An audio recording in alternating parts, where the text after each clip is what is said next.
Hi there, me again. I'm Darth Jim on the Custom Saber Shop website. I'm Darth Jim, which I might post this video on. I'm Jimmy P on the Ultrasabers forum, and Jimbo Man and some numbers that I can't remember right now on YouTube.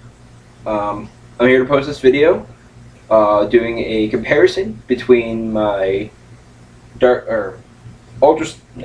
Ultrasabers Dark Initiate V3, Dark Initiate V3 LE, and Master Replica's Darth Vader lightsaber.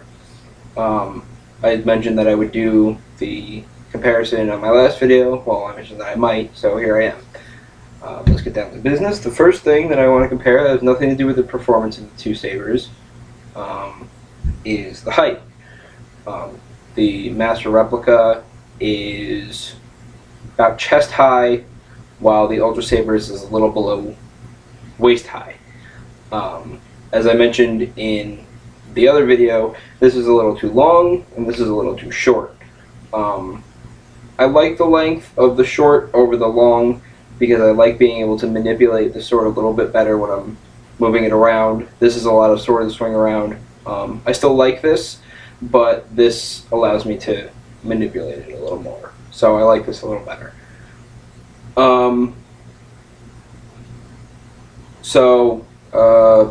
As far as the length, I like both of them. I prefer if they were both a little bit in between. Somebody actually mentioned in the comments that there's a website that you can get to custom order a blade. I might do that at some point. Also, somebody mentioned on the Ultrasabers forums, which I would have known beforehand, that I could have gotten the bit longer blade that I thought might be a little too long, and I could have cut it down and it wouldn't have hurt the blade. I wish I didn't known that beforehand, because I would have done that. I would have spent the extra 10 or 15 bucks or however much it was. But that's a small nitpick. If I want a bit of a longer blade, I'm actually just ordered the kit to fix this, so I might do that at some point, and then that way I can use the blade in here. I got the kit from the Custom Saber Shop. So the first thing that I want to compare is the lighting systems in both sabers. So this is the Master Replica. This is pretty bright. I like it a lot. It's midday, well, it's evening. It's 5:30 in the afternoon. So the sun's still out. It's overcast. We actually had a few storms here, so it's pretty cloudy. The curtains are drawn, but I mean it's bright enough in here so that way you don't really need any lights on. But this is pretty bright, in a room where the curtains are drawn and it's daytime, and it's overcast. So this is pretty bright. One small issue, which is why I got the kit, is you can see not very well. You can kind of see when I move it that there's a lot of the lights out along the top of the blade, starting about here and going up. They're not all out, which is why it looks even, but there's quite a few that are out. I'm going to count them only because I'm strange. 1, 2, 3, 4, 5, 6, 7, 8, 9, 10, 11, and then one at the bottom. So that makes a dozen. There's a dozen lights on this thing that are out. That's a lot. However, because of the lights in it, other than the ones that are out, this blade, the light in the blade is very even. It doesn't get dimmer up top, and it works very well. I actually really like the level of brightness that the saber is. This has brand new batteries in it, as does the Ultrasaber. The Ultrasaber's batteries are fully charged. It came with rechargeable batteries, which is really cool. But to be fair to both sabers, I've had brand new batteries in each of them. Now I'm going to turn this off for just a minute, and I'm going to turn on the Ultrasaber. Now that's really bright. You saw how it completely washed out the camera. The MR didn't do that. Now, I don't know if you saw, but when I turned it on, I kind of went like this. The reason for that is that this is almost too bright. It's pretty dark in here. I mean, it's fairly well lit, as I mentioned. I can, see what I'm doing and not have to turn on any lights, but it's pretty dark in here, you know, relatively. And when it's dark, I mean, this thing's, I can even look at this thing, and that it's so bright, and that makes it almost too bright. Now I mentioned in my initial video that it was 10 times brighter than the MR here. I'm not so sure about that because this didn't have batteries, or, well, it had batteries, didn't have fresh batteries when I did the first video. So I'm going to turn it on now.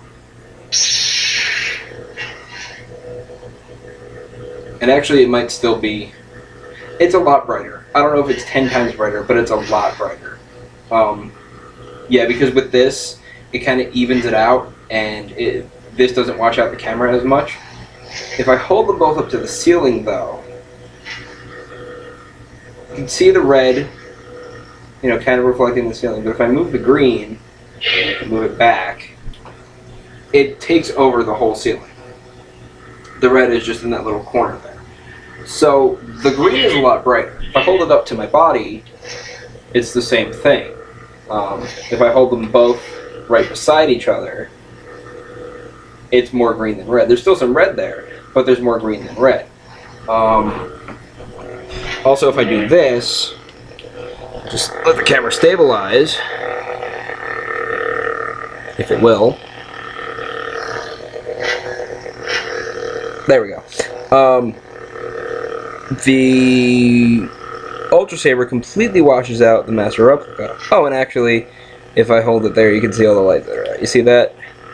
That's really, really sad.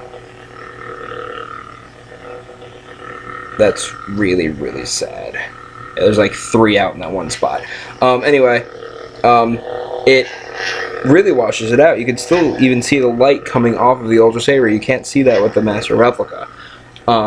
If I put the Ultrasaber behind the Master Replica, the light from the Ultrasaber kind of even bends around the Master Replica. It washes out a lot more. You can even see the spaces in between the LEDs that aren't out, and it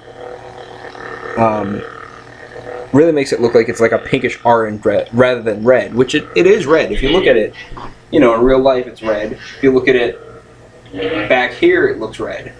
But in the video, if you hold them, you know, right next to each other, this looks like it's a pinkish orange rather than being red. So this is a lot brighter, but it's almost too bright. I like how bright this is. The brightness in this is actually, it's not quite bright enough, but I'm going to get that brightness in when I fix it, so that's good. Let me turn this off. One thing that I do like about the MR over the Ultrasaber is, let me turn it off. One thing that I do like about it over the Ultrasaber is when I turn it on, it has that nice extension, and then when I turn it off, it has the retraction. Now I'm going to fix it at the custom saber shop, and I really had to decide whether or not I wanted to fix it because I'm going to lose that extension or retraction. I was reading up on the custom saber shop on the forums, and they said that while you lose the extension and retraction, it does kind of fade in and out, so you still kind of get the illusion that it's, you know, coming out of the hilt, but it's not as accurate. So I'm going to miss that, but, you know, the pros outweigh the cons. I'm going to have a slightly brighter blade. There's going to be no chance of any lights going out because the light's going to be in the bottom. And plus I'm going to have a removable blade, and if I really want to, I can use the blade in my Ultrasaber and vice versa. So that's, you know, the pros definitely outweigh the cons there. I might do a video when I fix this, you know, do a video of this as it is for prosperity. You know, cut it, go and fix it, and then, you know, do another video after I fix it, and then put them together and then post that. I should be getting the kit hopefully tomorrow. That's what the postage website told me. It's actually getting dark in here. I'm going to have to turn on the light in a minute. But hopefully I'll be getting it tomorrow. I'll do that video soon, but that's enough of that. The next thing that I want to compare is the sound in these lightsabers. Let me turn this on. This is pretty loud. The sounds are very accurate movie-wise. Excuse me. very accurate move. As far as the movies go, it's very accurate to the movies. But while I've been talking, I don't know how much it's been doing it, but while I've been talking, it freaks out when I hardly move it. You actually just heard it do it there. When I move it around, when I actually swing it, it's a little inconsistent, but it's fairly accurate. It's actually being really good right now. There will be times where I'll do it and it'll be delayed, or it'll be, inaccurate completely. Right now it's being pretty good. But if I just hold it out in front of me like this, you just heard that. It freaked out a lot. But if I spin in a circle, not even really moving the saber, you can hear how much it's just, going on. I don't like that. It should be accurate to the way you move the saber. As I said, it's pretty accurate when you're actually, moving the saber, but it's not accurate enough. Another thing is, if I swing this with a decent amount of force, I get no clash sounds. I have to swing it, and I might not even do it, but I have to swing it really, really hard. Here, there we go. In order to get a clash sound out of it. Now you heard a clash, but I'm sure you also heard it cut through the air. So you have to really, really swing this thing in order to get any sound out of it. Now there's going to be one more thing with the sound on this, but first I want to compare all the other stuff with the Ultrasaber. Now the Ultrasaber, first of all, really bright. As I said, almost too bright. Now the sound is really accurate. You can see me moving around, and it's not doing anything. I'm going to spin in a circle again. I might do it once or twice. But you can see I'm spinning around in a circle, and it's not doing anything. Okay, I'm a little dizzy. Give me a minute. Alright, I'm okay. But when I start swinging it,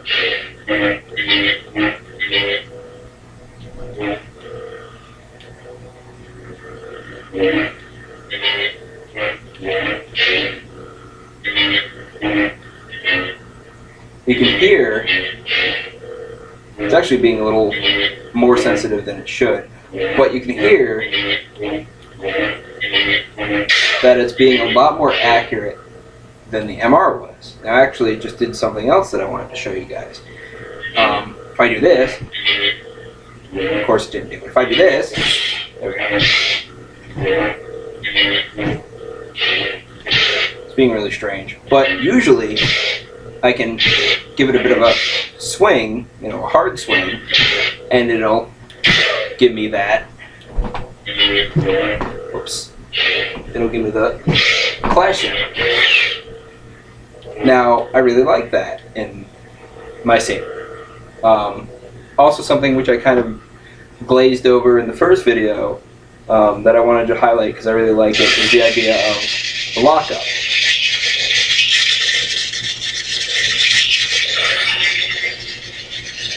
I really like the lockup. Also, I want to give a quick shout out to the Obsidian soundboard itself. It's great. I figured out the application. I mentioned in the first video that I hadn't figured it out yet. I have now, and it's great. I've actually turned the sound down on this a little bit because it was really loud and it was hurting my fiance's ears. She's got really sensitive ears. It was actually even hurting mine sometimes. So I turned it down. It's now down to between, certain sounds are about 70%, certain sounds are about 80%. So it's between 70 and 80% for all of the sounds on this. One more quick thing that I want to do with both sabers is, well, listen to this.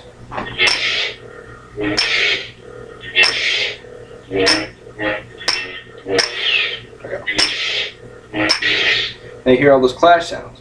Now, this is the episode 6 clash, or episode 6 sound file. First of all, I want to say that I'm really grateful for what Novastar and Ultra did with this saber. It works great. It's fantastic. I love the Obsidian. I've seen a few of Novastar's videos and thought, God, I want a saber that I can, tweak the sound on and put whatever sounds I want on it. And he's even got, unorthodox sound that I want some of those, and now I have that. So I think it's great, and I just want to give that little quick shout out because I think it's awesome. that Nova Star did this for Ultra, and his sound fonts are great. Ultras are great too.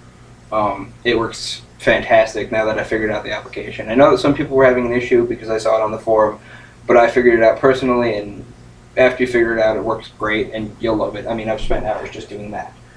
But you heard the clash sounds on the Ultrasaber. You heard how they were different. Now, I had the episode 6, and the clash sounds are a little more, what's the word? Consistent with that. You know, they're not very different, but there's some differences there. Now, if I do the same thing with my Master Replica, it's the same clash sound every time. It's the same clash sound every single time. There's no difference. Now, one thing that I do like about the Ultrasaber more than, Master Replica more than the Ultrasaber, is that sensitivity when you move the Master Replica around also works for when it clashes, and you don't have to hit it as, now while swinging it doesn't do a lot, you don't have to hit it as hard against things for it to clash. Let me see if I can represent that. You heard that? This clashed, this didn't. This actually made the whoosh sound rather than the clash sound. See, they both just did it now, but if I hit it a little bit lighter, this just clashes. I like that this clashes when you don't hit it too hard. This you have to give a little more. It even didn't do it there. Crap. There. You have to give this a little more of a hit, which I guess is okay, but this is more accurate toward, just hitting them against each other. You really have to hit this in order to get it to make the clash sound. So I actually like that aspect to the MR a little better. So that's both the sabers. Oh, one more quick side note before I go. The MR, one thing that I do like better than I do with the Ultrasaber, and I know that the Initiate Sabers are kind of bare bones sabers. Let me turn on the light actually, because it's getting kind of dark in here.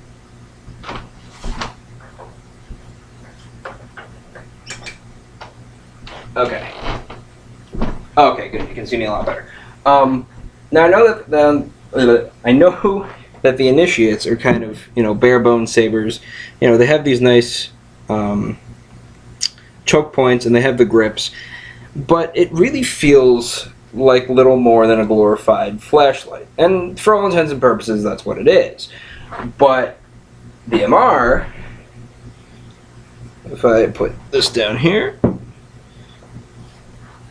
the MR, it's Darth Vader's lightsaber, so that's what it's going to look like. But it feels more like a lightsaber. When I say that is it's got the D-clip here, it's got the 2 different screws here, it's got the control box, these wires, these grips, the scallop-shaped emitter. It's got all of these nice details to it. And like I said, I know that this is a bare bones saber, but this thing cost almost $200. This actually, the person who got it for me got it on sale for like $70, but this cost, usually between $100 and $125. Now MR doesn't make them anymore, Hasbro does, but that's about the price that they are. And while Ultrasabers, first of all, fixes these, the ones that they fixed are really pricey. And they're also making ones that are more detailed and more more accurate to movies, ones that aren't Hasbro or Master Replica, but ones that they're making themselves. They're very pricey. And if you want something that really feels like a lightsaber, and even one that's a replica, I would get a Hasbro and do what I'm doing and fix it if you want it to be like an Ultrasaber. Now, the Ultrasaber is probably going to be brighter. It's probably going to have the obsidian sound, which is more accurate and a little better. But if you want the detail and you don't have a lot of money, I would say go with this and then fix it up so that way it's more similar to this. That's just a little quick side note. You know, this feels more like a lightsaber. I still love my Ultrasaber. It's just this feels a little more robust. And actually, as far as the more wieldy of the two hilts, not the blades, the hilts, this definitely is, because there's less detail, but mainly only because of the control box. If the control box wasn't on this, I would like this probably almost as much as this. I've been doing this for 20 minutes, so I'm going to cut this pretty soon. But I just want to say that I like both of these sabers. They both have pros and cons. If you want, you know, sort of a level, I would give the Ultrasabers lightsaber probably about a 4.5 to a 4 3/4 out of 5. The only reasons that it's not, you know, a 5 is because I would like it to be a little more detailed. I'd like the blade to be a bit longer, although that's kind of my fault. And I mean, it's almost too bright and too loud. So this is pretty damn close to a 5 out of 5. This is probably about the same for different reasons, but it's probably closer to like a 4 or 4.5, only because the light isn't as bright and you have the lights going out. But it's also got the extension of the retraction. It's a duplicate of Vader's. It feels more like a lightsaber, and the sound is more accurate to the movies, although you can tweak the sound in this to make it more accurate to the movies. So it's really a toss-up between the two. This gets a bit of a higher rating because it is better quality. It'll stand up more. This won't. I mean, it has. You know, I've had this since 2005. It's 7 years old now. But I really like both of these sabers. So, I mean, whichever one you want to get, it's kind of a toss-up. If you want a replica, though, you know, one that's actually like the movie lightsabers, I, in my honest opinion, would go with a Hasbro. That's an MR, but MR doesn't make them anymore, so I would go with a Hasbro and then fix it up at the custom saber shop. If you want to pay a bit more, you're definitely getting your money's worth. If you want to do quality and, you know, get a Hasbro that Ultra has fixed up, go for it. But if you've got some, you know, DIY experience and, you know, you want to save a couple bucks, then I would get the Hasbro and fix it up yourself. That's just my 2 cents there. Quick little, you know, comparison review, I guess you could call it. And I'll make that video once I fix the MR. So, thanks. See you later.